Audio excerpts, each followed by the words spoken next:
Hey y'all, Laura here with Cox Homestead, and I am walking out to the barn because in today's video we are going to go over rabbit cages. I'm going to share with you the materials that we use, the different sizing and sizes of cages you'll need to raise rabbits, and all that you need to know from my experience about raising rabbits on a homestead.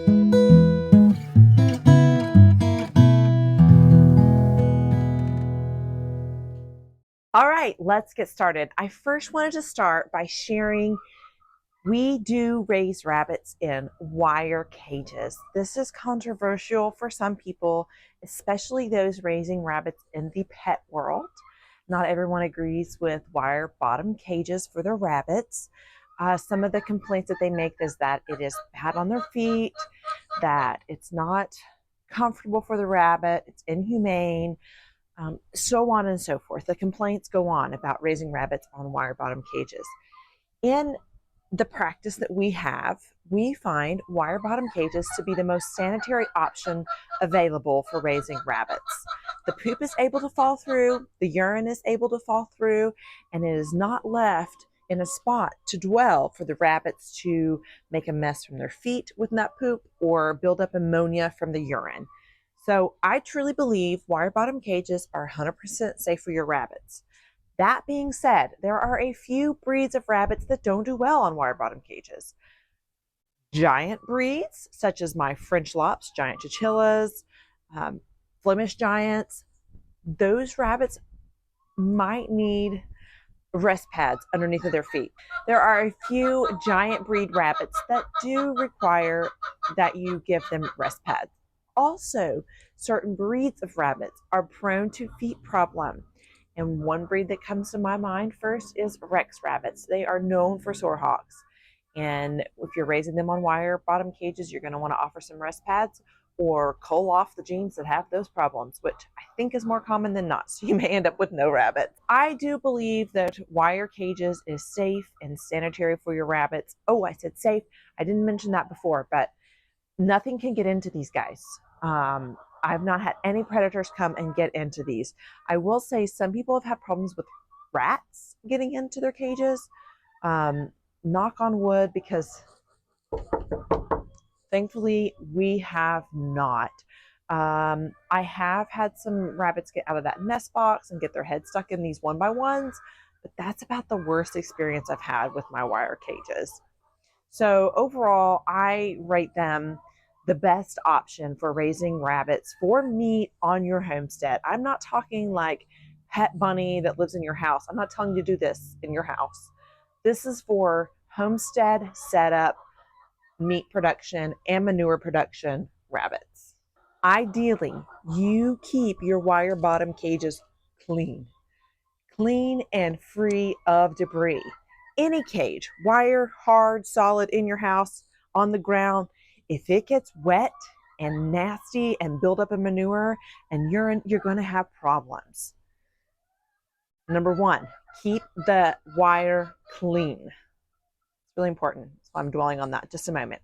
Number two, you have to have your wire cage in a spot where your rabbits can stay dry at all times. You do not want your rabbits getting wet.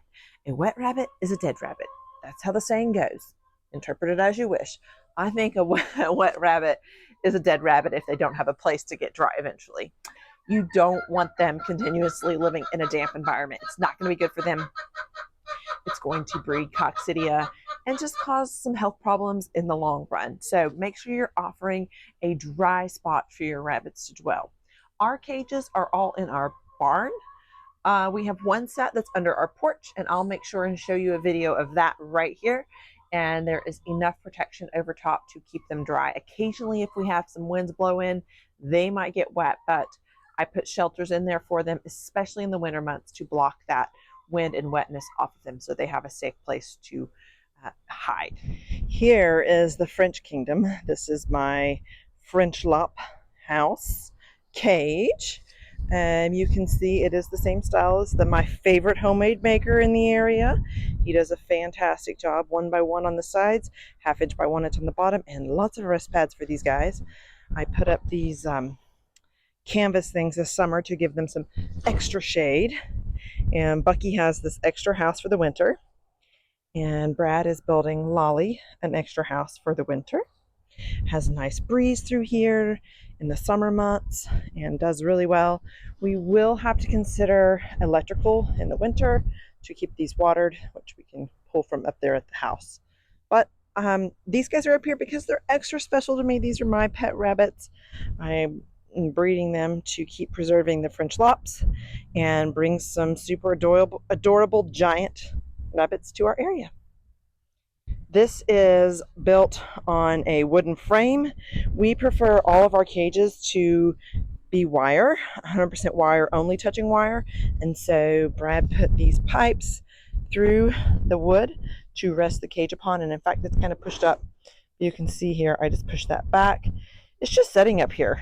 And this is a frame he built to attach it to our porch and slid the cage in there. And it has this nice metal roof and then also has protection from the porch up there as well. It's worked out really well for an outdoor option, the space that we had. And we just got to be careful with the sun that comes in now and the rest of the evening. But these have seemed to do a good job. Enough down here gives that shade over there. These are just some old canvas that had gotten actually kind of muddy. This one's gotten bleached out from the sun. The other one, not so much. I'm not sure that I would ever put a rabbit cage on this side just simply because it would be very hard to block that direct sunlight over here.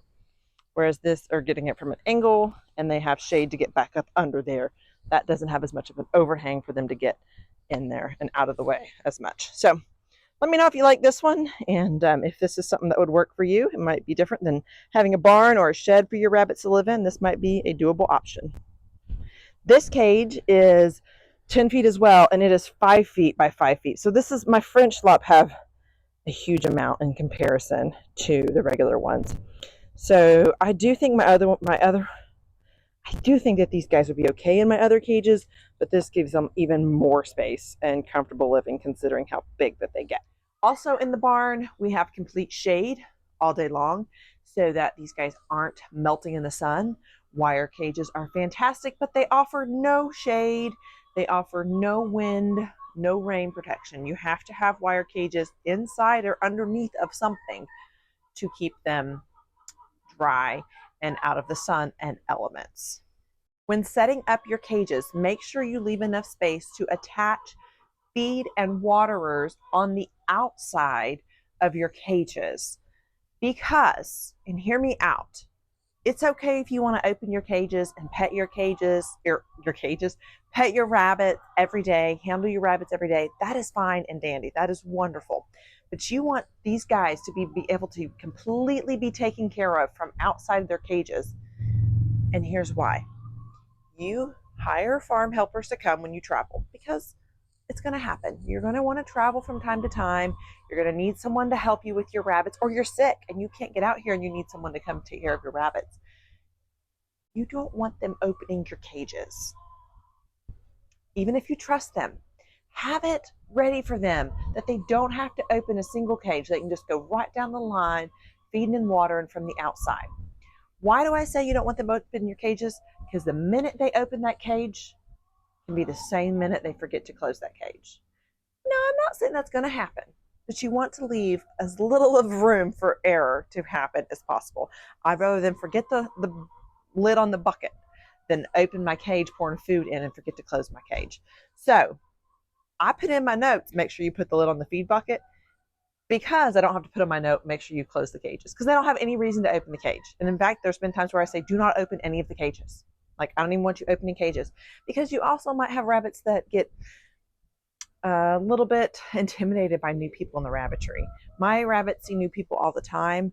I haven't felt like one of them's had problems with that, but your rabbits are different. They all have personalities. They might have a problem with a new person in there. So set it all up to where your feed and water's on the outside for that very reason, as well as time savers. There may be days where you don't have but 10 minutes to get everything taken care of.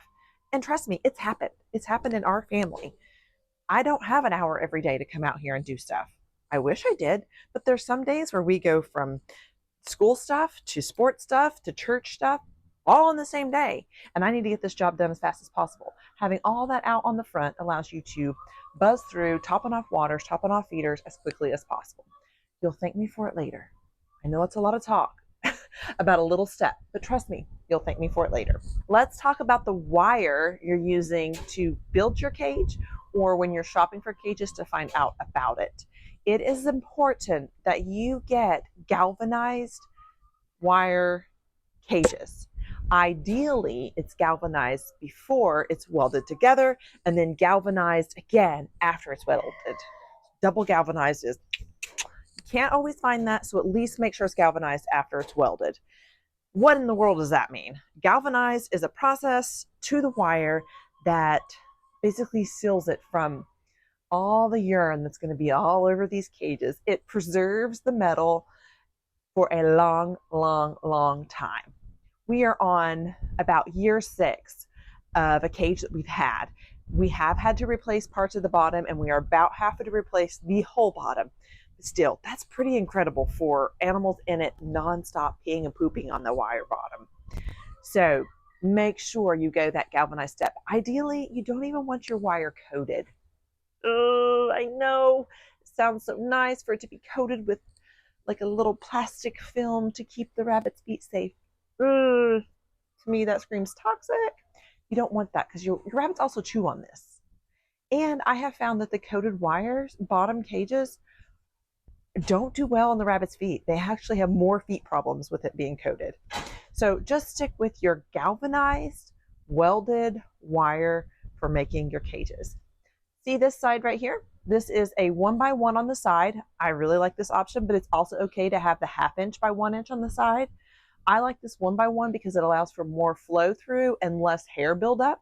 We do have a cage with 1/2 inch by 1 inch on the sides, and it's a pain to keep clean. But I've never had a kit's head get stuck in that 1/2 inch by 1 inch, and I have had kids' heads get stuck in this 1 inch by 1 inch.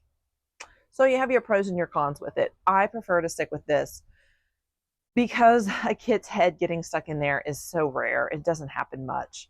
And I can count on my hand over the years that we've raised them that I've had that happen. It still has happened, but I don't mind having this on the side. I don't like anything bigger than this on the side. In fact, bass cages have a little bit bigger sides. They have a 2x1 opening on the side.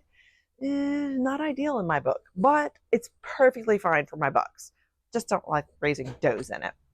Just simply because the kits can get through that easier. And I feel like a predator can get through that easier. A rat can more easily get through there. On the bottom of our cage and on the top of our cage, we have 1/2 inch by 1 inch welded galvanized wire. There is a local guy to us that makes our cages. He has made us, I think we have 3 cages made by him. 1 that we purchased directly from him, and then 2 that we found, I think, on Marketplace by him. Or maybe it's vice versa. Maybe we have 2 made from him and 1 from Marketplace. Nonetheless, quality cages, and I'm thankful we have someone in the area to make it because we adventured out and made our own cage one time, and I thought it was going to end in divorce papers. It was bad. Let the gifted do their gift and let the rest of us raise rabbits. That's all I'm going to say. I'm not going to diminish your powers and your abilities. If you can make one, go for it. I will just say it was a pain for us and just a lot more mental energy than what we wanted to give towards something, because by the time we bought our supplies, learned all the tricks, we had invested way more in that cage than if we'd just gone to the guy that knows how to make them, has all the right supplies, has all the right wire, and just supported his small business. That's my take on it. Do as you wish. I'm not going to be doing a tutorial on how to build cages. Not my forte. I'll teach everything else, but not that. Actually, I probably won't teach you how to tan a hide either. I don't really have an interest in that. Maybe I will someday, but not right now. Definitely look for a builder in your area. If you don't have a builder in your area, then you can go by some of these measurements I'm going to give you today and consider making one of your own. Let's talk about the measurements of your cages. We have trio cages, and we have some single cages, and we have some double cages. We have quite a variety of cages here at our homestead. What I keep touching right here is a trio cage. It is quite long. Let me show you. All the way back here. I think this cage is, it's probably like 10 to 12 feet. I'm going to say 10 feet. This is 30 inches deep. And how I know that is because we just recently measured to buy more brackets for our cages. So this is 30 inches deep, which might be a little too deep for people with short arms. I am not a people with short arms. I am a people with long arms. So this works out great for me. But if you notice, looking at both these cages on both sides of me, they are right at my level. I do not have any stacked cages. Stacked cages is something that a lot of people utilize. It has not been something that I have liked. We tried it when we first started raising rabbits, and it was nothing but frustrating for me because my upper cages was somehow always getting urine on my lower cages. There are people out there that I'm sure have mastered that and maximized their space. I'm just not one of those people. I'm not there yet in my journey. Maybe I'll get there. I don't know it all. I don't know it all. I just know what I'm doing and what's working for me. So we do all single level cages, all at the level that I can reach, none on the ground, none up super high. They're all where me, my husband, and my children can get in there. Now, I will say my children have to put their head in there to sometimes get them because you got to have long arms to get in there. So 30 inches deep is what these cages are. And I think that is because that's what this wire, the 1/2 inch by 1 inch sells. I think it sells in a 30-inch thing. And so I think that's why I used it, because he uses it on the top and on the bottom. And then this is 2 feet. Pretty sure. Hold on. I should have brought my measuring tape. Let's see. Yeah. This is 2 feet. This is 30 inches. You can see the difference. One goes from finger to shoulder. The other one doesn't go quite all the way. It's about right there. 2 feet. So 2 feet tall, which I like. My bass cages over here, they are just 18 inches tall. It's okay. A lot of the experts say rabbits need to be able to extend all the way up. A lot of people in the meat rabbit world don't agree with that. They think 18 inches is enough. I personally like the 2 feet, so majority of my cages are that. I will use the bass cages, especially when I can find them on Marketplace for a good price. Okay, so it's a little bit over 10 feet, like 10 feet, 2 inches. So let's see what the measurement on these guys' individual cages are then. 46 inches. So that's bigger than 3 feet. That's 3 feet, 10 inches. I have been wrong this whole time. On the doe, that's 28. So that's bigger than 2 foot as well. And this is 46 inches as well. So these does have a huge space. I would even consider that space big enough for my French lots. It's a pretty big space. Now, growing out the whole time, I don't know. Hey, I need that still. I'm going to go measure the other cage that I have from the same builder and see if those measurements are the same. Right, here's another one that we had made by that guy. This 1/2 inch by 1 inch does make for a nice little storage shelf up here. I'm not going to lie. Let's see if it is the same. I lost my person to help me measure. Okay, this one is not going to be as long. Already, oh, maybe it is. You guys wanted to watch me measure today, right? Whole reason you're tuning in. Okay, it's 10 feet as well. So let's see if, I guess these compartment sizes are the same. So maybe I wouldn't put my French lop in those. I don't know. I need to measure what my French lop is. Okay, so this is just 45. So it's like 2 inches shorter than the other cage. It's still over 3 feet for each doe and over 2 feet for each buck. Very generous spacing for my rabbits, and I've been very comfortable and happy with it. Now, let me show you the one that Brad and I did homemade. I'm going to flip this camera around and show you on the tripod. This cage has been nothing but a pain for us. You will see it just stays dirty because of the debris in there. Let me take this out of the tripod. I've had pokey wires give me scratches because we didn't know what we were doing when we made it. This fur lingers in here pretty bad. I just sprayed, actually, I didn't spray this. I torched it because I had a rabbit in here that had awfully shedded. He has since went on to be dog food. But it just stays a little bit dirtier, and it's harder to get in because it's even taller. I can't get up here and clean as well. So I don't recommend what we did. I'm like, if we would have learned better, we would have put longer here and bent it back so it wasn't pokey. I bought this stuff off of Amazon trying to fix it. I had a rabbit eat some of it, die. Just been a train wreck. But we keep using it because it does work. This rabbit, I guess, didn't want her rest pad. She stacked it up over there. Rabbits are so funny, by the way. We do have a fan in here, so if you hear that extra noise, it is that fan. But I wanted to show you, this cage is also held up by brackets. It had to stand for a long time, and we decided that we needed to switch it. And so this week, actually, we switched that to brackets. Now, all of these were power washed in April. It is now October. So it has been a minute since I have power washed my poop bucket. So before you kill me, internet, please know that I'm aware. Also, I am aware that I told you to keep your cage bottoms clean. This mom is nesting. So she is messing with that hay nonstop, waiting to have babies, and she has made a mess of her hay.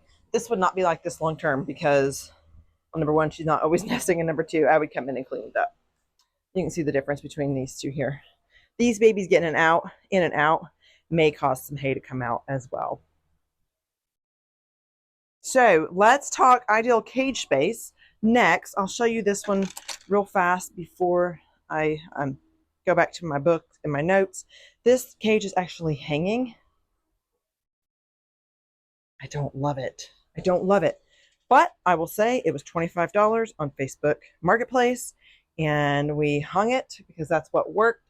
And eventually we may switch it to brackets too. We spend little bits at a time. But it does work. I don't know who made this or where it came from or if it's homemade or what. It has some flaws, but it does work okay. This doe, her space isn't as deep, which is really nice for people with short arms, but it's extra long, as you can see. This is more like just a holding space. He's not here long term because it's a rather small space. And then this guy down here also has a big extra long space. So there's some of our cages and what's happening in here. Let's talk about required measurements now. You may have seen this book sitting back here. I brought it out here to share with you. This is the Rabbit Raising Problem Solver. And it basically has lots of questions and lots of answers throughout the whole book. I have bookmarked here the information on cage spacing. I'm going to snap a photo of it here and also share it with you to reference. But let's say you're raising a 9 to 11 pound meat rabbit. Cage space required is 24 by 30. We are well within those ranges here. The only place it comes kind of close are these back here, and that's safe for your bucks, but not your lactating does. Here it says a 9 to 10 pound lactating doe needs at least a 30 by 30. We have 45 by, what did I say here? Gosh, I can't remember. 30. So way more than enough for our does. And I'm happy with it. I'm pleased with it. I feel like when their does are growing out, it is ample amount of space. The smaller the rabbit, the less square footage you need. But keep that in mind that when you're raising meat rabbits, they're going to be ideally between that 8 to 10, maybe even up to 12 pound range. And you're going to need to factor in the space that they need. I just gave you the average size right there. Screenshot this page here if you want, or buy this book. I'll have it on my Amazon shop as well as those brackets you can check out. But the Animal Welfare Act regulates for pet rabbits that they have at least 1.5 square feet of living space per pound of rabbit. It is unclear whether this takes into account the likelihood that pet rabbits spend ample amount of time outside of their cages. But we're not raising pet rabbits. We're raising livestock. So the best practices for livestock rabbits is a minimum of 0.5 square foot per pound of weight for bucks and dry does, and 0.625 square feet per pound for lactating does. These minimum best practices are met or exceeded by nearly all commercial and other meat rabbit breeders in the United States, including myself. There you have it. I am by the book. This is a good book. Maybe one day I'll write a book, but for now, I use this one a lot. I have a few more I use, and they're also in my Amazon shop you can check out. But when I'm wanting to give you facts and numbers to the best of my ability, I pull those out, and I plan every once in a while. Because clearly I forgot to even bring the tape measure and memorize the width of my cages. They're always bigger than I think they are. It's a good thing. Here are the brand new bass cages that I scored on Marketplace. Never been used. The guy got all the stuff bought for a rabbitry and then decided not to do it. These are bass cages, which is a commercial cage production maker. And they have 2.5 by 1 inch sides, and then the 1/2 inch by 1 inch bottom. We put them on a mount that we bought off Amazon. I will be sure and make sure that's in my Amazon shop because we've used these for a few different cages now and like them. And I will have to cut a spot here for the feed to go so it can hang on the outside. This cage is only about a 30 by 18 by 2 foot. So not extremely big, but will work perfect for my bucks. And I am going to put a piece of plastic in between these cages so that these two bucks cannot spray each other. I would not put a doe in these. I would also consider using them for a couple grow outs, meaning rabbits that are only going to live to 12 weeks. But otherwise, I would not put a doe and her offspring in here long term. I just don't think they're big enough. Now, here is another bass cage. This is an older one. It's dirty. No one's in it at the moment. It is actually 3 feet by 24 by 18. So it is a little bit bigger. I would consider this one a suitable size for a doe. This is real life, by the way. This is just real life farm. That dust is all from, that's chicken room. So something I have to be careful of is that dust sometimes from those chickens bother these rabbits, hence why I don't have one here right now. I need to come up with a solution to keep those two a little bit separated better. So that is our bass cages, and then this is the one from a local maker, which also we had to cut spots for the feed in it. I think that about covers everything cage wise when it comes to raising rabbits. If there's anything I forgot, please leave it in the comments below. Ask me questions, engage with me. I want to hear from you. I want to hear what you want to learn from my experience. If you have some feedback for me, feel free to give that here. I am used to it, unfortunately. I don't always love it, but I'm used to it. So share it here below, and I hope you've subscribed by now. If you haven't, please do that. Know that I am here to do my best to help educate you from my experience, but I don't have all the answers. I just have the answers that's worked for me. So until next time, eat more rabbit.